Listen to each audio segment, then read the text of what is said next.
Did you know that Adolf Hitler once treated a Jewish girl as his own daughter, and openly called another child the Princess of the Third Reich?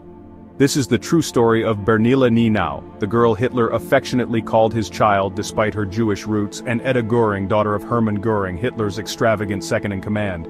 Stay tuned, these stories will change your perception of innocence and complicity forever. On the 20th of April 1933, Adolf Hitler celebrated his 44th birthday at his residence in Obersalzberg, a quiet retreat in the Bavarian Alps. The estate, usually calm, was surrounded by a crowd of admirers eager to catch a glimpse of the new Chancellor of Germany. Among them was a young girl, Bernile Nienau, standing close to the front with her mother. She was 7 years old that day, born on April 20th, just like Hitler. As Hitler stepped outside to greet the crowd, his attention was drawn to the little girl with blonde hair and blue eyes. Her mother seized the moment, calling out to him, "Mein Führer, my daughter shares your birthday." Intrigued, Hitler approached them. Bernile, shy but visibly excited, stood before the man who now ruled Germany. To the astonishment of the crowd, Hitler smiled and invited her inside the Berghof for a small birthday gathering. The moment was captured by Heinrich Hoffmann, Hitler's personal photographer.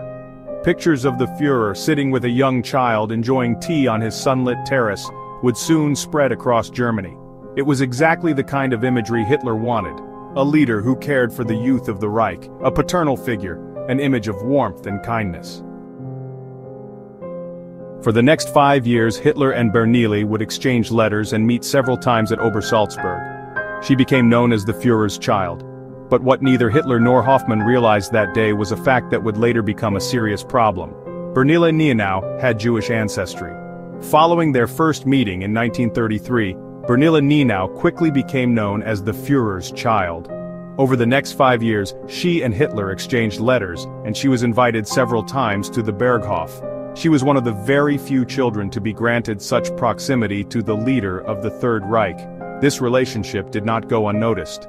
Heinrich Hoffmann, Hitler's official photographer, saw in Bernile the perfect opportunity to reinforce the Führer's carefully crafted public image. Numerous photographs were taken of Hitler with the young girl, smiling and affectionate, portraying him as a benevolent, fatherly figure. One of the most famous images showed Hitler and Bernile sitting together on the terrace of the Berghof, engaged in conversation with the Alps in the background. These pictures were widely published across Germany, printed on postcards, and even featured in Nazi propaganda books such as The Youth Around Hitler, 1934.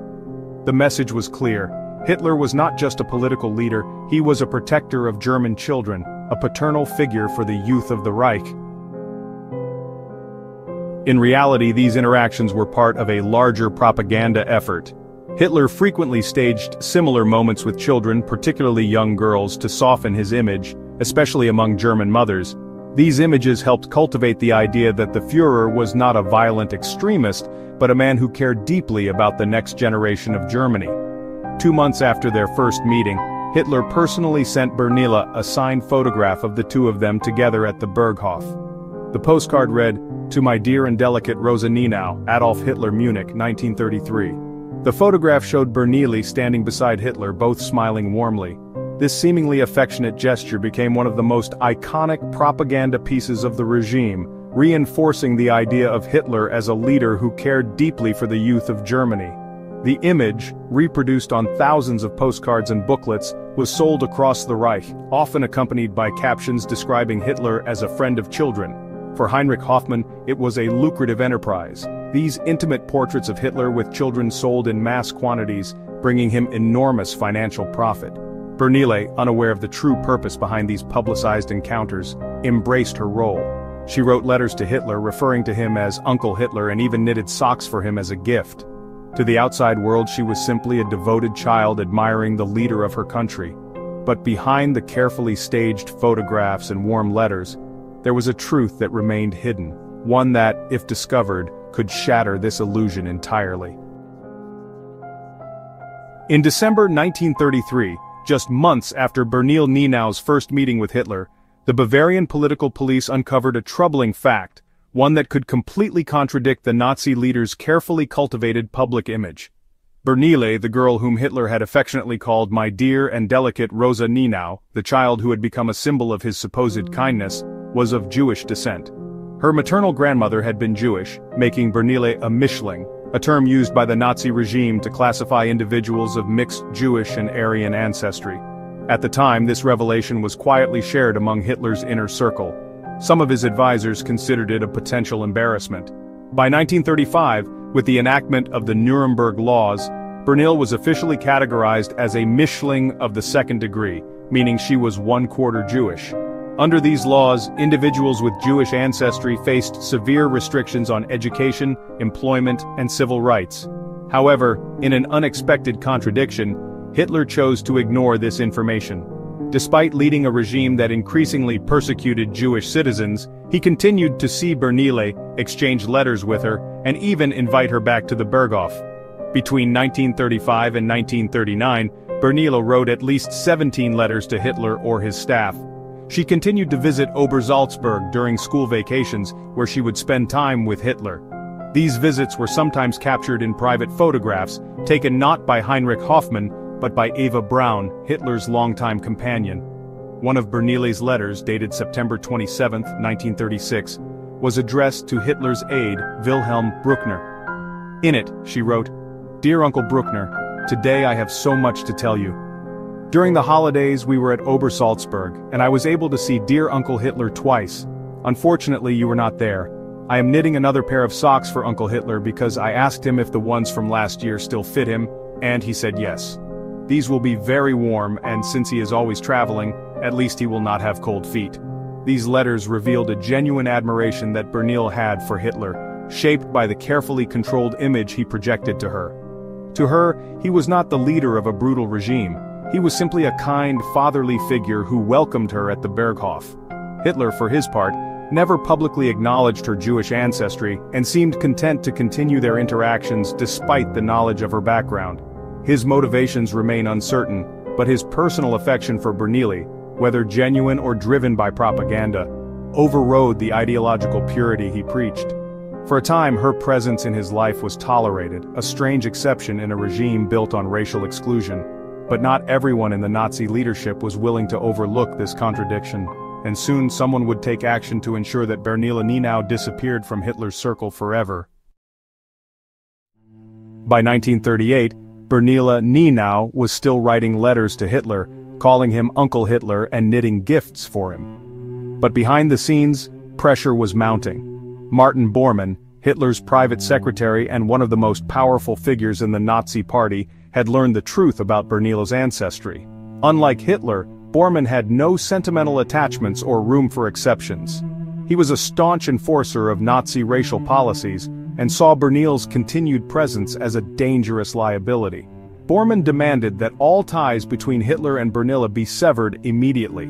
He personally ordered that the girl and her mother be barred from visiting the Berghof, and instructed Nazi officials to put an end to her correspondence with Hitler.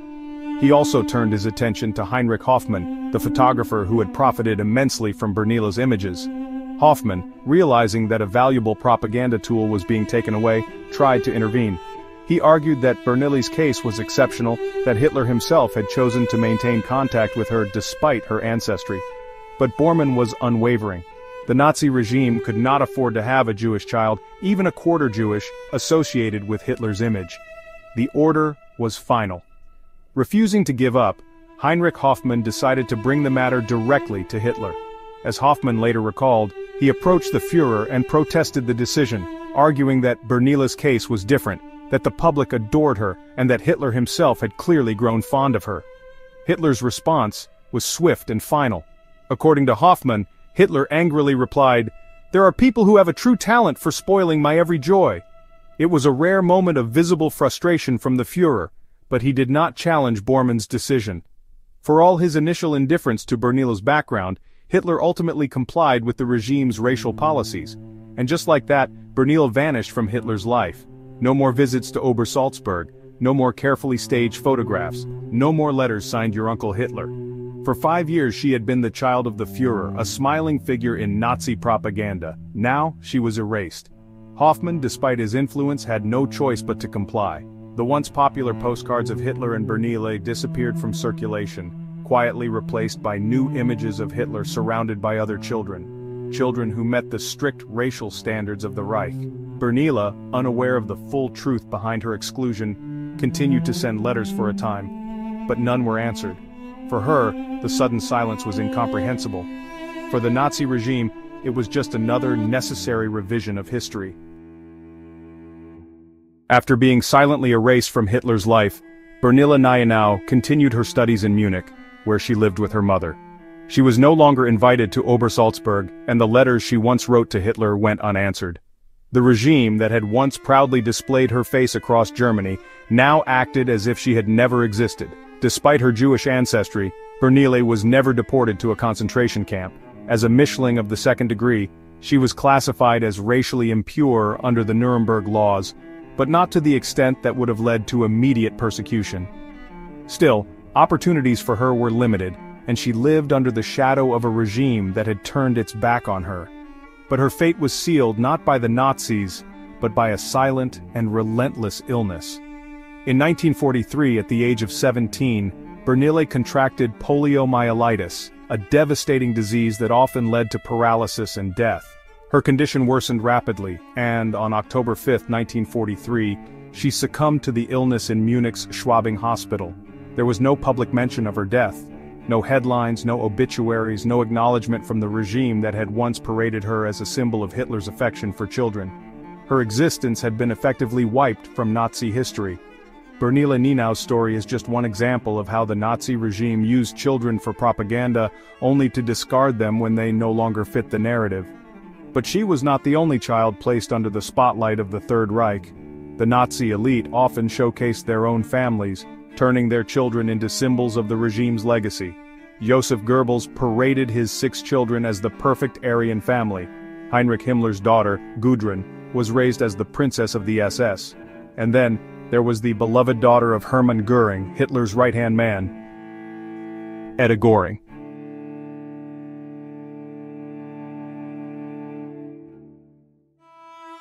On November 4, 1938, the vast estate of Ķēniņš glimmered with an aura of opulence and power.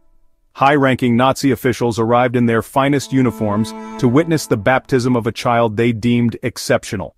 In the center of the Great Hall stood Bishop Ludwig Müller, appointed by the Reich itself, ready to perform the ceremony. As he intoned the traditional blessings, all eyes were fixed on the baby, Edda Göring. Born into immeasurable privilege, she was cradled in silk and passed from official to official, each eager to pay homage to the heir of one of the most influential figures in Nazi Germany. Adolf Hitler himself served as her godfather, a striking statement that placed Edda at the heart of the regime's elite. The press soon labeled her the Princess of the Third Reich, a title that reflected both her father's ambition and the regime's obsession with spectacle. Ķēniņš, named after Hermann Göring's late first wife, Karen, had never seemed more like a royal court. For Göring, this day was the culmination of years of careful image building, a show of grandeur that only he could orchestrate. Yet beyond the lavish feasts and formal salutes, events were already in motion that would ultimately shatter the illusion of this perfect fairy tale existence. Hermann Göring was born into a bourgeois family and became a celebrated hero during World War I, earning fame as a skilled fighter pilot. Unlike many aristocrats of his day, he openly supported Adolf Hitler from the early 1920s, helping legitimize the Nazi movement among the upper classes. Once in power, he served as the regime's number 2, taking on multiple influential roles. He led the Luftwaffe, presided over the Reichstag, managed Prussian affairs, and even became Minister of Aviation and Forestry. Far from Hitler's austere lifestyle, Göring was a flamboyant showman. He threw lavish receptions, surrounded himself with luxury, and routinely appeared in public wearing elaborately decorated uniforms. Weighing over 130 kilograms, he indulged in a life of excess, fueled by a daily morphine habit that began after his injury in the failed 1923 beer hall putsch. Despite his jovial appearance, Göring was brutally efficient in consolidating Nazi power. He founded the Gestapo, helped establish the first concentration camps, and took part in anti-Semitic campaigns. For many Germans, he appeared sophisticated, an extravagant man of high society. But behind the glamour lay a ruthless politician whose actions would shape the darkest chapters of the Third Reich. Hermann Göring's personal life took a dramatic turn after the death of his first wife Karen in 1931. Though he honored her memory by naming his grand estate 𝐾𝐿, he soon found new love with 𝐬𝐮𝐬𝐫𝐞, a well-known German actress. Their wedding, on April 10, 1935, was one of the most extravagant social events of the Nazi era. High-ranking officials gathered in Berlin to celebrate, while Adolf Hitler attended as a special guest of honor. This spectacle symbolized Göring's rise to near-royal status within the Reich. 3 years later, on June 2, 1938, 𝐬𝐮 gave birth to their only child, Edda. To commemorate the occasion, Göring organized a massive air display of 500 planes over Berlin, an unprecedented show of power and prestige. Over 628,000 telegrams of congratulations flooded in from across Germany and beyond, confirming the Göring family's importance. Komm, ja, mein Cäsar, kommst du mich besuchen? Mutti, kommst du mich besuchen, ja? Komm. Ist ordentlich satt geworden, Cäsar. Los, schön, spring, hopp! From the moment of her birth, Edda was treated like a princess.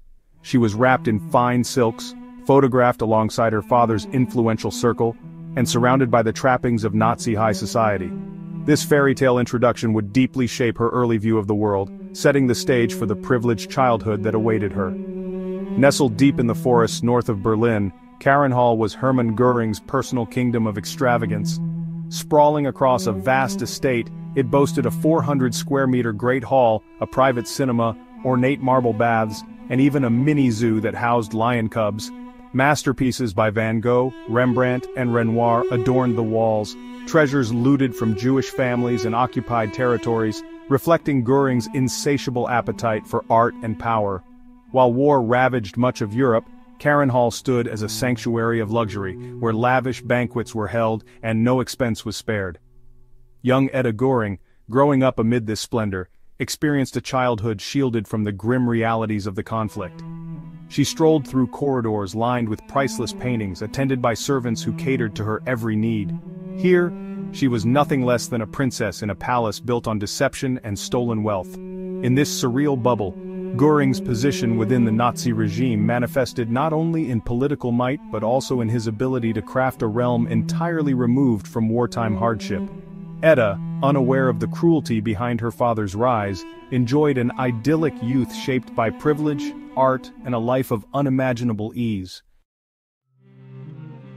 From the outbreak of World War II in September 1939, Hermann Göring initially basked in triumph. Under his command, the Luftwaffe achieved early victories, and he boasted of Germany's swift dominance. Yet his real obsession lay elsewhere. He scoured museums and private collections across occupied Europe, amassing more artworks to adorn 𝐾𝐿's already staggering gallery. As the conflict intensified, however, cracks in Göring's supposed invincibility began to show. In 1940 at Dunkirk, he assured Hitler that the Luftwaffe alone could annihilate the Allied forces trapped along the French coast. Instead, over 330,000 British and French troops escaped, striking the first blow to Göring's reputation.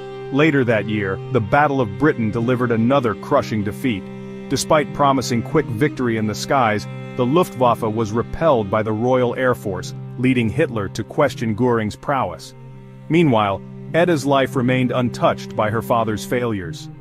Even as the Luftwaffe lost air superiority and Allied bombings intensified, she continued her lessons in piano and dance. On her 6th birthday in 1944, Hitler personally presented her with a gift, an incongruous display of affection, while the Reich teetered on the brink of collapse.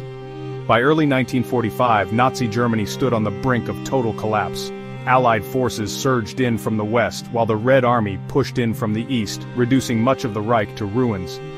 At 𝐾𝐿, Hermann Göring ordered a frantic evacuation of his priceless stolen collection. Paintings were hastily packed and sent to secret locations, while sculptures deemed too large were unceremoniously dumped into nearby lakes. On April 20th, Hitler's final birthday, Göring gave the command to destroy his opulent estate rather than let it fall into enemy hands. 𝐬𝐮 and Edda Göring fled south, seeking refuge at Obersalzberg, another Nazi stronghold. Far removed from the chaos, Edda remained largely unaware of the devastation overtaking her country, but Göring's final gamble soon backfired. Hoping to replace Hitler, he sent a telegram suggesting he assume leadership to negotiate peace. Enraged, Hitler branded him a traitor and ordered his arrest. Stripped of influence and caught between two collapsing fronts, Göring surrendered to the Americans in May 1945. For Edda, the girl once hailed as the princess of the Third Reich, it was the beginning of a harsh new reality. You must plead guilty or not guilty. Bekenne mich im Sinne der Anklage nicht schuldig. Hermann Göring's journey to the Nuremberg trials began the moment he surrendered to American forces in May 1945. As the former second-in-command of the Third Reich, he arrived at the Palace of Justice with an air of defiance, convinced he could outmaneuver the Allied prosecutors. Charged with crimes against humanity, war crimes and waging an aggressive war, Göring nonetheless insisted that he had only acted in Germany's best interest. The prosecution, armed with captured Nazi documents and eyewitness testimonies, systematically dismantled his claims. Day after day, harrowing evidence was presented, details of Gestapo brutality, the creation of concentration camps, and the organized plundering of artworks, much of which he had overseen. Meanwhile, his wife Emmy and their 8-year-old daughter Edda were held by the Americans in a former Göring family property.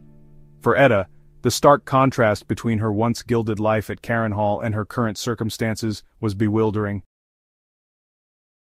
Hermann Wilhelm Göring, on the counts of the indictment on which you have been convicted, the tribunal sentences you to death by hanging. She clung to the belief that her father would soon return, wholly unaware of the monstrous deeds attributed to him. In a heartfelt letter she wrote, "My dearest Papa, I miss you so much and I love you dearly. Please come back to us. The flowers smell so sweet and the sky is so blue. I know you will make things right again. A million kisses from your Edda." To her child's eyes, he was the same doting father who had sheltered her from all the ugliness of war. During the trial, Göring maintained his swagger, at times attempting to dominate the courtroom through sheer force of personality. Yet as the Allied prosecution presented undeniable proof of his complicity, his bravado began to crack. Edda was permitted 2 visits, once on September 18, 1946, and again on September 30th, just before the verdict. Each time she saw her father looking drained, though he tried to appear confident for her sake. When the tribunal pronounced the death sentence on October 1, 1946, it seemed the final blow to any illusions Edda still held. Rather than face the gallows, Göring swallowed a hidden cyanide capsule on October 15th. His daughter, forever kept in the dark about the full scale of his crimes, was left with her letters, unanswered and unacknowledged in a world that had irrevocably changed. In the aftermath of the Nuremberg trials, Emmy Göring received a relatively light sentence, spending a year behind bars for her involvement in the Nazi regime. Meanwhile, young Edda found herself thrust into a transformed post-war Germany. She had spent her entire childhood in a luxurious cocoon, far removed from the bombings, food shortages, and the brutal realities of conflict. Suddenly, she was confronted with ration cards, modest living conditions, and a society that wanted nothing more than to forget the horrors of the Reich. Many people harbored open hostility toward any trace of the old regime, leaving Edda in a precarious position, both a child of privilege and a symbol of a past everyone wished to bury. As the years passed, Edda remained fiercely loyal to her father's memory. She refused to accept the overwhelming evidence of his role in the Nazi state, insisting he had been misunderstood and unjustly maligned. Unlike other relatives of high-ranking Nazis who disowned their family legacies, Edda chose a path of near silence. She rarely spoke to journalists or researchers. Im September 1946 fuhren wir nach Nürnberg und Mama ging die ersten Tage allein zu meinem Vater. Dann durfte auch ich mitkommen. Mama bat mich, tapfer zu sein und meinem Vater nichts Trauriges zu sagen. So erzählte ich ihm ein paar kleine kindliche Erlebnisse und sagte auch mal ein Gedicht auf. Ich habe mich allerdings wahnsinnig zusammennehmen müssen, um beim Anblick meines Vaters hinter Glas und Gitter, neben ihm ein amerikanischer Wachtposten, nicht loszuheulen. Wissen Sie, mit 8 Jahren war das alles nicht so ganz einfach zu verkraften. Aber noch grausamer muss diese Situation für meinen Vater gewesen sein, so sehr es sich auch unter unseren Besuch freute und rührend lieb mit uns sprach. Diese Besuche waren das letzte Mal, dass ich meinen Vater gesehen habe. Natürlich habe ich mich mit diesem Thema beschäftigt. Wie ich bereits erwähnte, bin ich überzeugt, dass mein Vater damals, als er sich Hitler anschloss, glaubte, damit das Beste für Deutschland zu tun. Für jenes Deutschland, das er über alles liebte. Aus dieser Situation heraus leistete er Hitler den Treueeid. Und der Begriff der Treue hatte für meinen Vater eine sehr prägende Bedeutung, was man heute wahrscheinlich nicht mehr verstehen kann. Granting only a single brief interview in her entire life, decades after the war. In that interview, broadcast on Swedish television, she recalled her father with fondness, speaking of him as a kind, protective man. She avoided deeper questions about the Holocaust and the atrocities attributed to him, making it clear she could not reconcile her childhood memories with the appalling record presented at Nuremberg. Even when faced with repeated legal challenges over art and assets that were clearly seized from Jewish owners in occupied nations, Edda continued to assert her claim. One by one, courts denied her attempts to recover these looted treasures. She lost her final significant lawsuit in 2015, yet never abandoned the belief that her father's reputation had been unfairly tarnished. When she died in 2018 at the age of 80, Edda left behind a legacy bound to Hermann Göring's crimes, a life defined by loyalty to a father she saw as gentle and caring, rather than the brutal architect of terror the world remembered him to be. Bernile Nienau and Edda Göring had little in common on the surface. One was a Mischling child who briefly captured Hitler's affection, the other a daughter of immense privilege, growing up in the lavish confines of Karenhall. Yet both were drawn into the highest echelons of the Nazi regime, transformed into symbols of its propaganda. Bernile, despite her Jewish roots, found herself celebrated in photographs that sought to humanize a brutal dictator, until she was abruptly banished from his circle. Edda lived a charmed life as the so-called princess of the Third Reich, guarded by the wealth and power her father had amassed through ruthless ambition and the spoils of war. Both girls, in their own ways, stood at the intersection of innocence and exploitation. Bernile, cast aside when the truth of her heritage emerged, died young, her story largely erased by the very regime that once showcased her. Edda, by contrast, survived into old age, steadfastly defending the memory of her father, convinced of his benevolence and unable or unwilling to see the horrors he orchestrated. Their lives echo the contradictions of the Third Reich itself, a place where children were used as icons of purity while cruelty and oppression raged beneath the surface. In the end, Bernile and Edda each serve as a reminder that no one, no matter how young or sheltered, remains untouched by the forces of history.